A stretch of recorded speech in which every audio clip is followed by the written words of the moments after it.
Welcome back, ladies and gentlemen, to channel Y.O.B.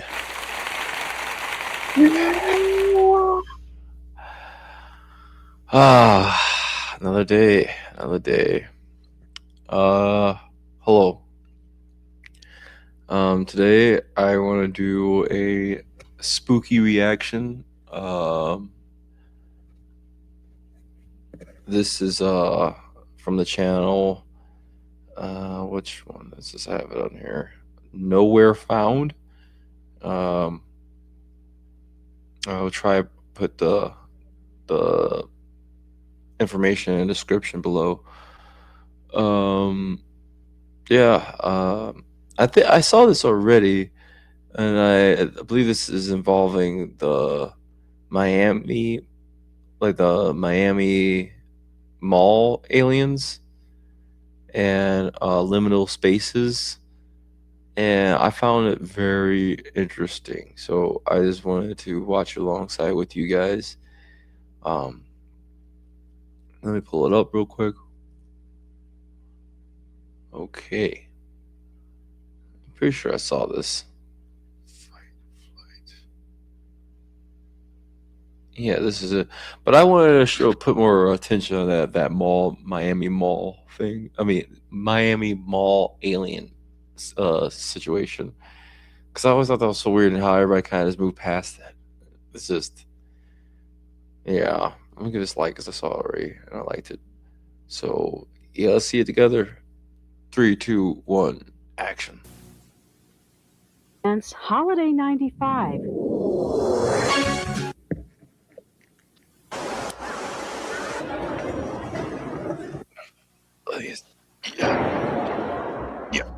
There is something profoundly unsettling to me about a mall after hours. Like these places that we designed for community become something else entirely when the crowds disperse and go to bed. The fluorescent lights still hum their ominously intimidating drone. The mannequins still locked, frozen in place, mocking human nature. The energy just altogether shifts. And what remains? It is creepy at night when you go into a mall. Well, I've never been in a mall at night, but I can imagine, because I've gone to malls that around me, and around the time COVID happened, and how empty it was inside when I was in there. And I thought it was just kind of creepy, just really weird. I was like, something is just weird, and how everybody's just creeped out by liminal spaces. Is something hollow, more mausoleum than actual marketplace. For some of you out here watching this, you probably remember they were the cathedrals of late 20th century America. Vast indoor worlds where teenagers found independence and where families strolled on Sunday afternoons. This was where the American dream was packaged and placed on shelves. But as online shopping replaced the experience, many of these monuments began to die off. Slowly, painfully, leaving behind empty husks that haunt the edges of our cities. Tonight, we explore 3 items that converge at a crossroads of memory, dread, and malls. A surreal 80s film, a strange dream phenomenon plaguing multiple people, and honestly, one of the weirdest events and deepest rabbit holes I've seen in a long time. Welcome to a very, very special episode, our 3rd volume of Darkest Entries Around the Internet, the Morbid Mall Edition. You know, honestly, that sounded way more stupid than I thought. God damn it. Oh, man. I like this video. Man, my skin's so dry. But, yeah. Something about empty malls creeps the hell out of me.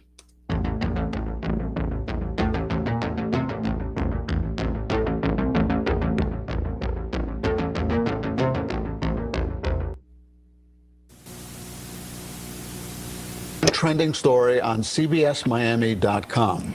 It involves talk of alien sightings at Bayside Marketplace. It's New Year's Day, 2024.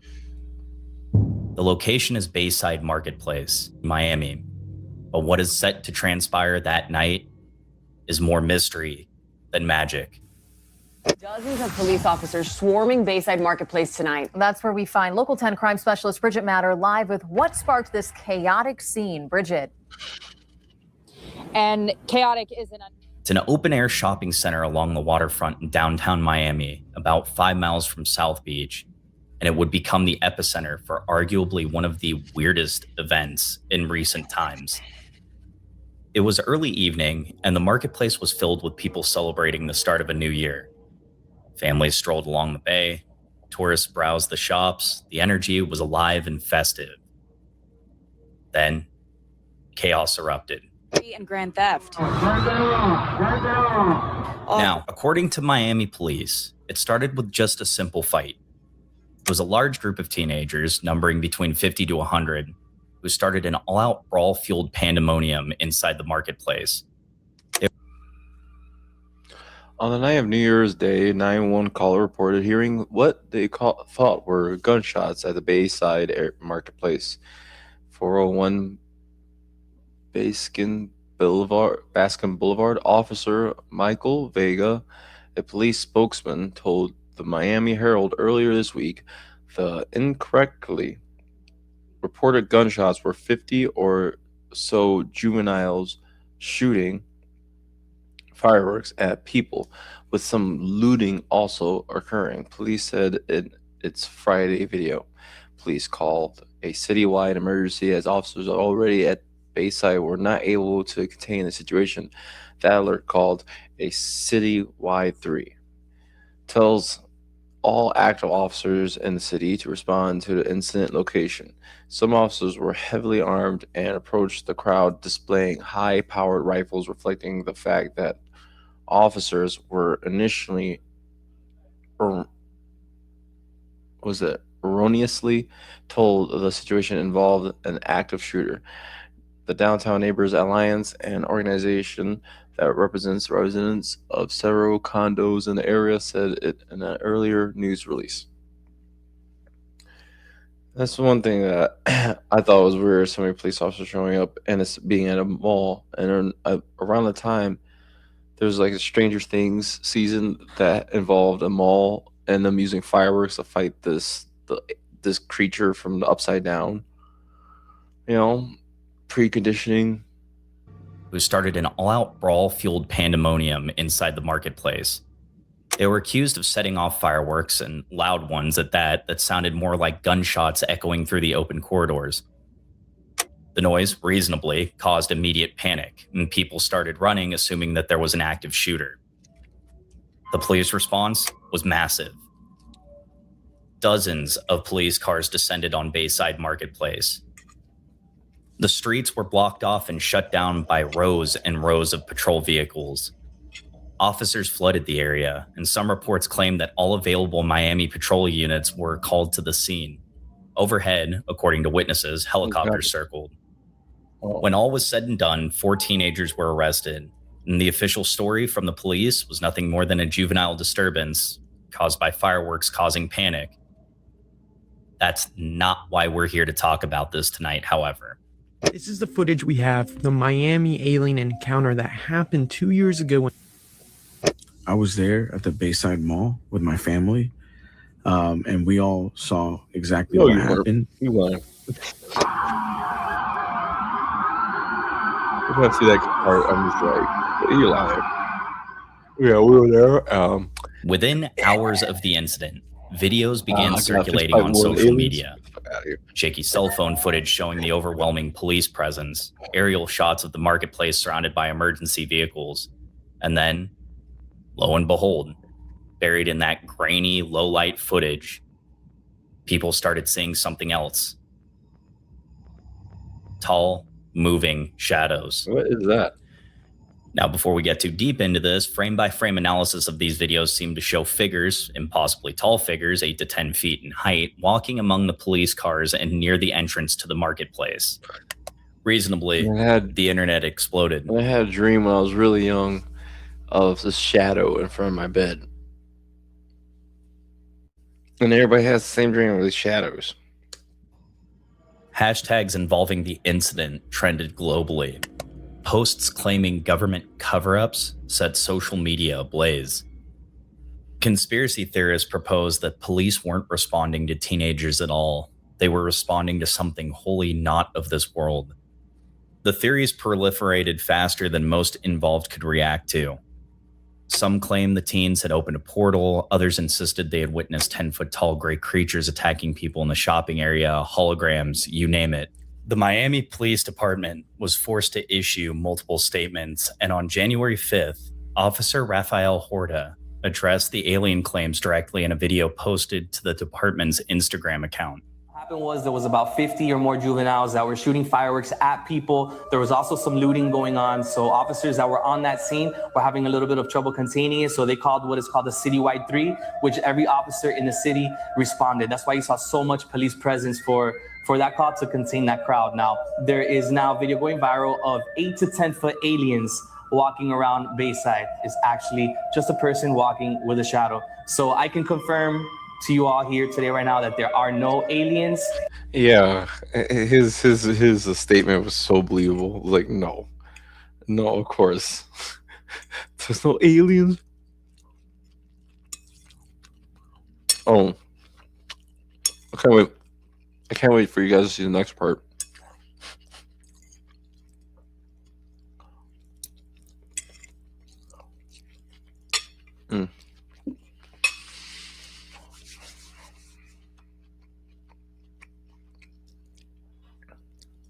All right. So yeah, sometimes I can make some good ramen. Okay. All right. In Miami, in Bayside Marketplace, at the moment. Pretty emphatic statement. No aliens, UFOs, anything like that. But to no one's surprise, this only stoked the flames of conspiracy. You see, here's the thing that stands out and makes the Bayside incident different. First off, the police response itself was pretty large considering the circumstances. Even skeptics acknowledge that the number of officers deployed seems pretty disproportionate to just an average teenage brawl. Yeah. It's a question that kind of lingers beneath all the alien theories. Why was the response so overwhelming? Why were all available units called to handle what was just officially described as teenagers fighting and setting off fireworks? The obvious explanations, fireworks sounded like gunshots in a post-mass shooting America, it triggers mass panic, that makes sense. The large crowds would require extreme crowd control, and the New Year's Day timing meant officers were already on high alert. The videos really took off because, again, mass hysteria, and in all that low-light, grainy footage, people started spotting the figures and the shapes that may have not actually been there or simply just have been shadows. The more you stare, the more you want to see something that truly isn't there. The aliens in the videos, again, likely nothing more than shadows cast by the intense emergency lighting or simply artifacts of compression. But then there are inconsistencies within the details. Multiple witnesses did report that the atmosphere inside Bayside felt off before the fight even started. Always running in the There are back. claims, again, unverified but persistent, that some of the teenagers arrested that night told in Is this part of the footage? I don't know what this is. Is this the footage of when people were running? interrogating officers that they weren't I don't know fighting what- just to fight, but that something had frightened them, that they'd seen something in the marketplace and panicked. Again, these What? claims have not been officially confirmed and probably never will be, and the arrest reports mention only the fighting and the fireworks. And what about the footage itself? Those who have analyzed the viral videos Oh my maintain that goodness. while most Yeah, of this is the guy, and he was saying that the alien's not real. This guy looks like an alien. What the heck? What the heck? Like, I was staring at him like, yo, you look like an The alien alien. He's like, say aliens are not real. Figures can be explained away. There are a few frames, It's like, again, don't use just a him few, to tell where other the people shapes that don't really match any he looks reasonable like an alien. explanation. These people are careful to note that the low quality video can create all sorts of inconsistencies and artifacts. However, they also That's taking acknowledge me out, it is dog. I know that's incredibly probably the strange. birthmark or So, something. again, do with that what you will. Or some sort of The Bayside Marketplace skin incident has condition. become somewhat of a modern urban legend. It's a perfect storm of viral media and a lot of unanswered questions. It's been analyzed multiple times and just dissected to death in Reddit threads. However, through all that, Bayside Marketplace simply just returned to normal the next morning, as if this was just, again, another fever dream. Stores came back online, tourists returned in droves, the waterfront glimmered in the Florida sun as it always had. But in the darkest corners of the internet, these questions persist. Theories come out. Because if it happened once, if something other than teenagers and fireworks drew that police response, then it could happen again. The officials say there were no aliens, but they also couldn't explain why so many people who had never met, who had no reason to coordinate their stories, all describe seeing the same thing. Just shadows, they say. Just a trick of the light. Just your mind playing tricks in the chaos of a party-fueled night. Unless, of course, it truly wasn't.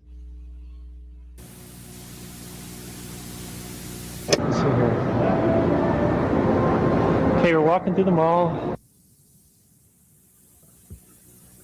There's definitely more to this.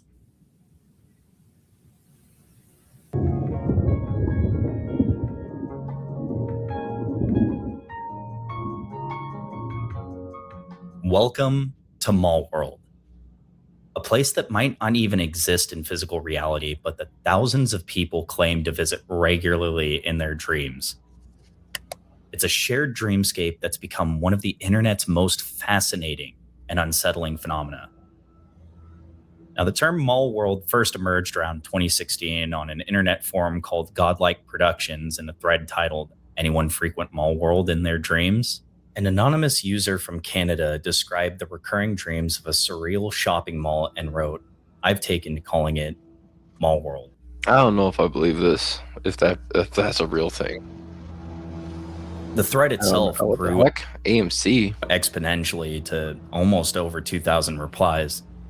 People who had never met, all describing remarkably similar dream experiences. And by 2019, the phenomenon had spread to 4chan's paranormal board, where users reported the same exact details. Infinitely massive malls, impossibly steep locations, and underground tunnels connecting to other dream locations.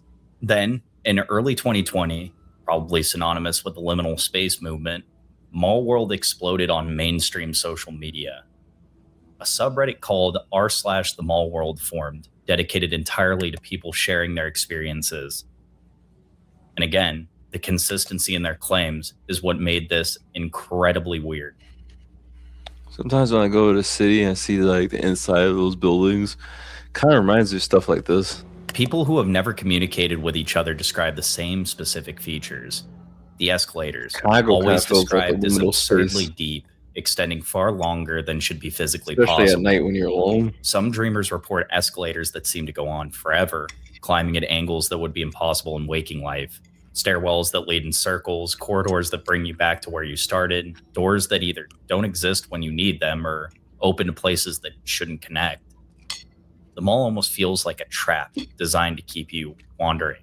The strange elevators is another example, often lacking walls or proper floors, control panels that only have up and down buttons with numbers descending into impossible sublevels, basement levels that couldn't exist in any real building. Some even report elevators that open onto service corridors, abandoned hallways, or areas filled with stored food that never decays.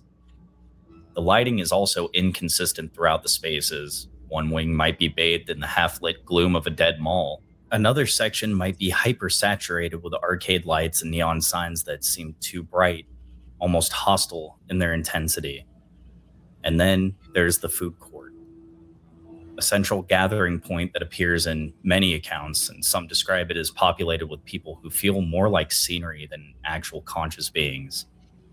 Others report it as completely empty, with restaurant stalls still displaying menus but no food available, or food that your hand passes through as if it's a hologram.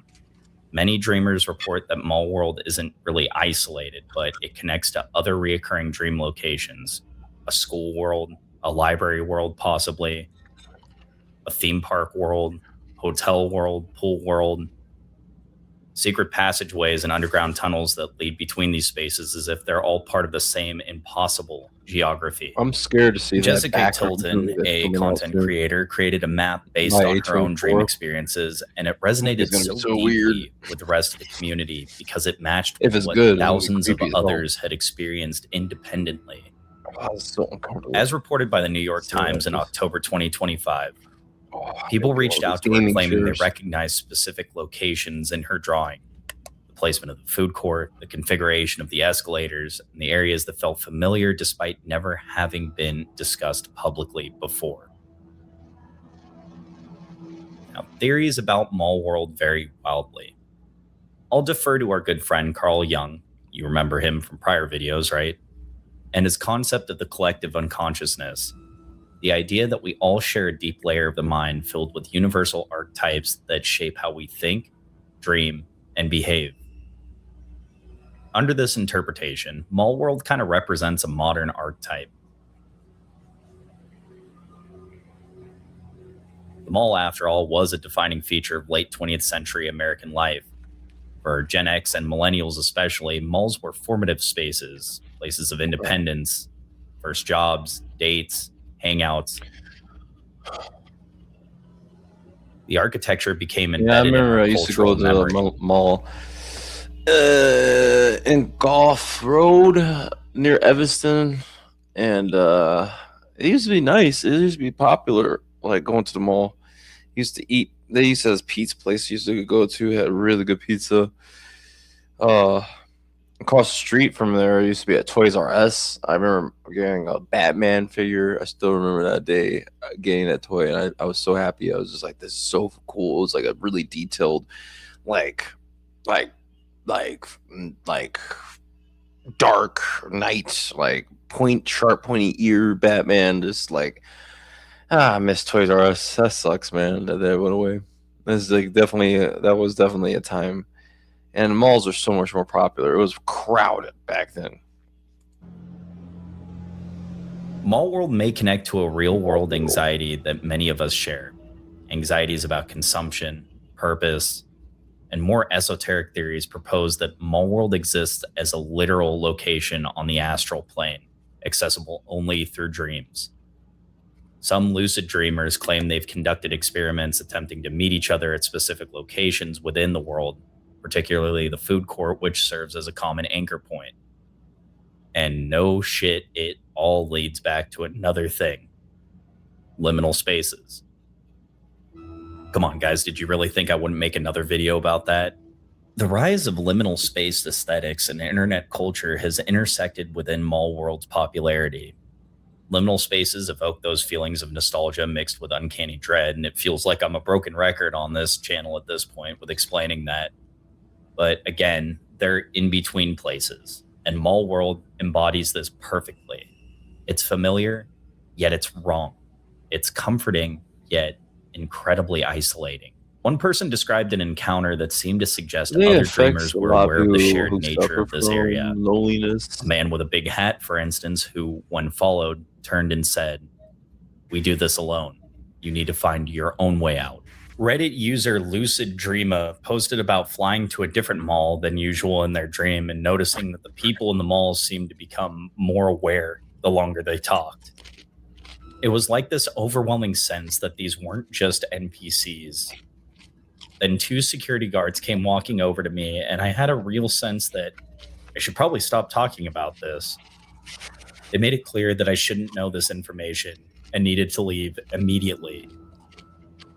These accounts suggest something stranger than simple shared symbolism.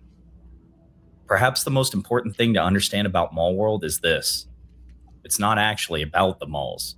As users on r/the Mall World clarify, Mall World dreams don't have to involve shopping centers at all. The most popular images shared on this subreddit aren't even that of malls. They're really of any liminal space, any location that evokes the specific feeling of being between states, between purposes, between the familiar and the uncanny. A parking garage at 3 a.m., a hotel hallway with identical doors extending into the distance, a swimming pool in a basement that shouldn't exist there at all. In a way, this is Mall World in the broader sense, experiences that feel more realistic and more impactful than ordinary dreams. Skeptics offer straightforward explanations. Malls are common spaces in life, so it's not surprising that they'd appear frequently within I our wouldn't be surprised if subconscious. there's some rituals. Similarities in accounts could be explained by shared cultural what was it? experiences, and hey, we've all been to Was malls, it we've all Stranger seen the same Things layouts and series? the same stores, but In the Stranger Things series, how they had those, they had like a military base underneath the mall. And it was like Russian soldiers that were there and stuff. It was just like there was some sort of experiments, happening underneath the mall. It was the epicenter of programming. So I don't know. Malls always gave me a weird vibe. Every time I was in malls, I always felt like kind of weird. I always felt like I could get lost. It was like and even how the video game, the Dead Rising, takes place in a mall. I always felt like the something weird consistency about is still malls. striking. The emotional impact on those who experience it is very, very tangible. Medium writer Candace Darden, exploring her own Mall World experiences, described recurring dreams of a night market labyrinth, street vendors offering samples, handmade toys and trinkets. She described it as being almost like a late night market in Tokyo, but you never know exactly where you're at. These are usually pleasant dreams, and I'm happy when I can disappear into that world. For others, Mall World might be less pleasant. The inability to find exits becomes frightening. The sense of being watched and trapped and navigating spaces that shift and change when you're not looking, it all transforms the experience into something closer to a nightmare. Jessica Tilton, whose map started the latest wave of attention, maintains a measured perspective. I think that we live in a spiritual world, and that there's a lot we don't understand and we're not supposed to understand. It's important that we don't go into mass psychosis over this. Yeah, pretty fucking sound advice, I guess, but anyways, the question remains: is Mall World a psychological construct? A modern archetype emerging from our collective relationship with consumer culture and liminal spaces? Maybe. Is it simply the brain processing familiar environments in similar ways across different individuals? Or is it something else? A shared dream space that exists in some layer of consciousness we don't yet understand? A place where the boundaries between individual minds become permeable in sleep? Tonight, when you go to sleep, you might just find yourself there.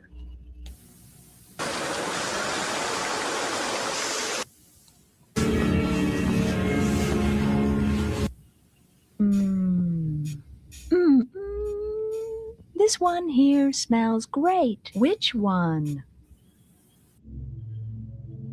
In 1983, filmmaker Cecilia Condit created a short experimental film that would become a cult classic in the worlds of video art and, to a degree, analog horror, called Possibly in Michigan, and it runs for approximately 12 minutes.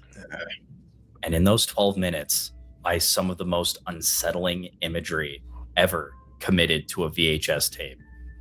On the surface, Possibly in Michigan appears to be a surrealist commentary on I don't think I even saw this. I didn't get this far. Let me start this again. I think I stopped it after the liminal space thing.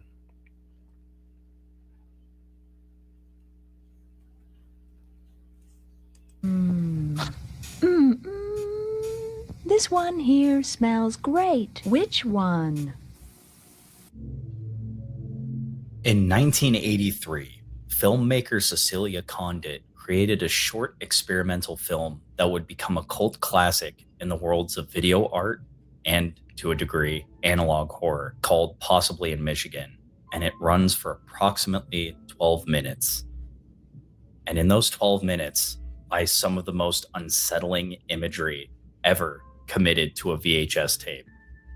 On the surface, Possibly in Michigan appears to be a surrealist commentary on gender violence, toxic masculinity, and the predator-prey dynamics between men and women. The film follows two women in particular, Sharon and Janice, as they navigate a world where a dangerous man stalks them through mundane suburban spaces, including prominently a shopping mall. There is something, however, about this film that transcends its message, and it's something that has caused it to circulate in underground horror communities for a long, long time. The stalker character, identified only as Arthur, wears a crude mask, not a sophisticated horror movie prosthetic, but something that looks handmade and almost childlike in construction. He follows the two women through a shopping mall, through suburban streets, and through the mundane spaces of everyday life. The mall sequences, however, are particularly unnerving. Arthur appears in the background of shots, partially obscured by crowds or displays, but he's always watching. The women shop for perfume, browse clothes, normal mall activities, while this masked figure observes them from a distance. There's one scene in particular, and yes, you probably know which scene I'm talking about, where Sharon stands at a cosmetics counter testing lipstick while humming along to the music, and in the mirror behind her, we can see Arthur standing completely still among the moving shoppers. She doesn't notice. It's as if he's not even there. As the film progresses, the violence becomes more explicit. The woman ultimately turned the tables on him in a sequence that is both cathartic and horrifying, culminating in an act of cannibalism presented with the same casual cheerfulness as the earlier shopping scenes. The final image of the film shows the two women, having defeated their stalker, sitting at a table eating what is implied to be his flesh. What the heck? Holy fuck, what did I just watch? Ugh, man. This is demented, creepy witchcraft crap. Possibly in Michigan was screened at various experimental film festivals throughout the 1980s and 90s, and it was never widely distributed, but it developed a dedicated following amongst those who worship the underground.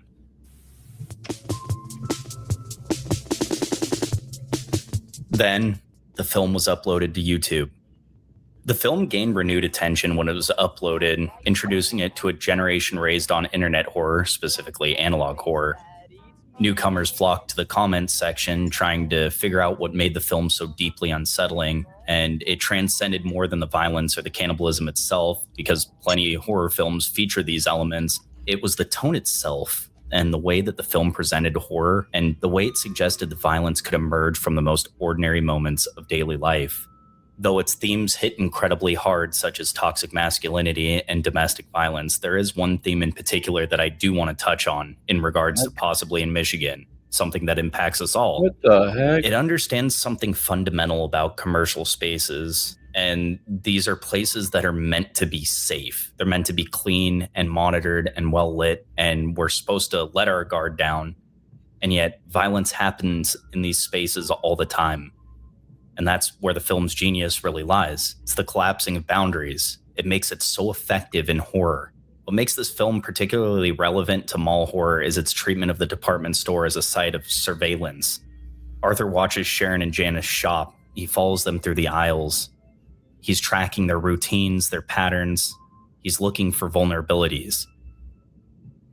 It's a place designed for visibility, but it becomes the perfect environment for stalking. But there's another interpretation, and it's one that the film seems to encourage through its very structure and aesthetic. Possibly in Michigan might be tapping into something deeper than just the specific location where it was filmed. In the film, violence emerges from the most normal of settings. The stalker doesn't appear in a dark alley, he appears in a mall. The most everyday spaces become sites of predation. This tells me exactly why Possibly in Michigan has endured. It's not just about the violence or the gender dynamics, and it's a film about the horror hiding in plain sight every day. The danger lurking in the fluorescent lit aisles. The predator watching from across that food court in the mall. Yeah, I mean, This film eat them, suggests but why nowhere you is gotta safe. eat them? I don't understand any part. I was The like, stalker is yeah, always it's there, creepy. Then somewhere in the goes eat it. background, wearing his Huh? crude mask, watching and waiting. Wait, what? And when you leave the mall, when you I walk mean, through the sorry, parking until lot, you said that. how do you know he's not there? How do you know he's still not following you? Remember, Possibly in Michigan is and has been for a while available to watch online, and you can watch it right now if you want. I really suggest watching this because it was a really, really cool short film. Maybe we're gonna have to The watch a people short again film. who've watched it report that same We're probably gonna have to react to curious that scenario tomorrow. that they'll be in a mall Where did I weeks or put that? months Oh, it's later, right in front of just my face. shopping, wandering around, and they'll see someone across the concourse, someone standing still while everyone moves, Possibly. someone whose face they can't quite make out. And just for a moment, they might remember that film. They'll remember the mask that Arthur wore, and they'll remember Sharon's humming at the cosmetics counter, oblivious to the danger behind her. They might even wonder, is this how it all starts? That's creepy. Spooky.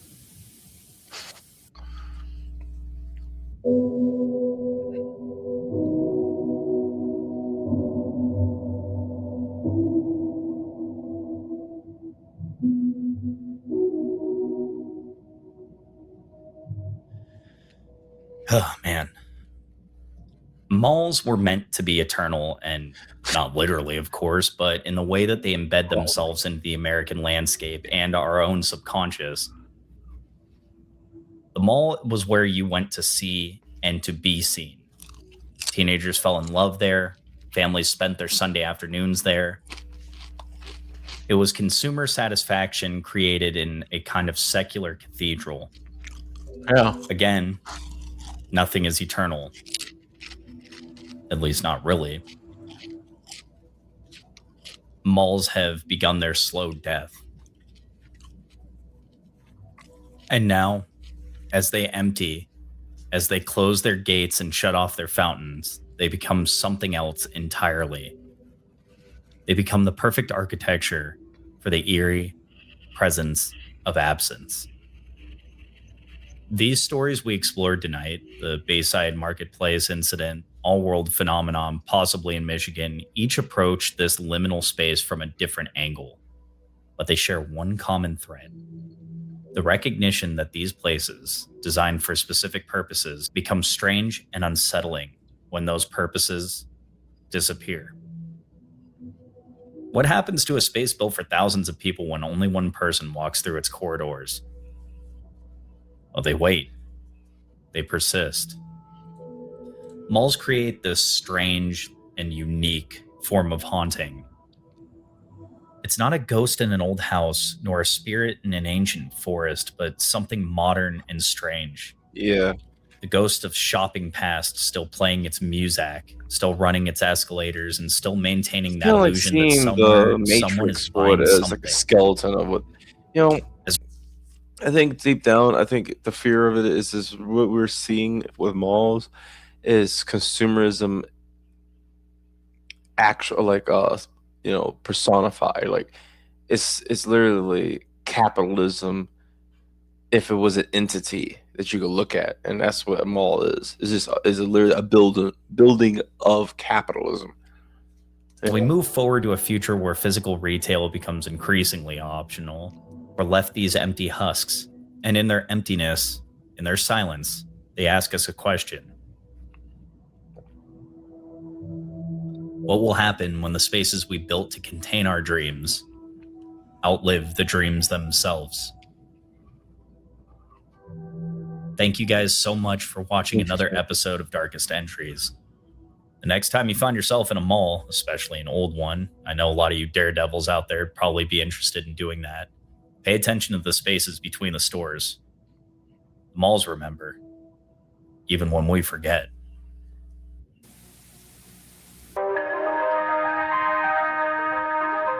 Well, that's creepy. But yeah. That was interesting. Dark Entries from Around the Internet, Volume 3. Channel nowhere found. I think that's how you pronounce it. But well, that was quite interesting. Um, yeah. Let me let me know what you guys think in the comments below. And as always, may the force be with you. Peace and out.